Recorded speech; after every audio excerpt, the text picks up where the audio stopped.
ભારતના પહેલા માનવ અંતરિક્ષ મિશન ગગનયાનને લઈને એક અત્યંત ઉત્સાહજનક સમાચાર સામે આવ્યા છે.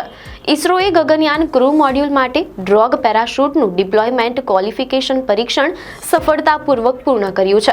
ચંડીગઢ સ્થિત TBRL ની રેલ ટ્રેક રોકેટ સ્લેડ સુવિધા પર આ મહત્વપૂર્ણ પરીક્ષણો હાથ ધરવામાં આવ્યા હતા. કેન્દ્રીય મંત્રી ડોક્ટર જીતેન્દ્ર સિંહે આ સફળતાને બિરદાવતા જણાવ્યું છે કે ભારત હવે તેના પ્રથમ માનવ અંતરિક્ષ મિશનની વધુ એક ડગલું નજીક પહોંચી ગયું છે.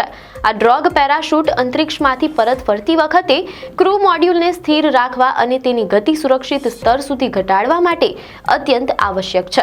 પરીક્ષણ દરમિયાન અલગ-અલગ ઉડાન સ્થિતિઓમાં પેરાશૂટના પ્રદર્શન અને વિશ્વસનીયતાની પુષ્ટિ કરવામાં આવી છે. આ સફળતા ભારતીય વિજ્ઞાનીઓની મહેનત અને ટેકનોલોજીની તાકાત દર્શાવે છે. ગગનયાન મિશન હવે વાસ્તવિકતા બનવા તરફ મક્કમતાથી આગળ વધી રહ્યું છે.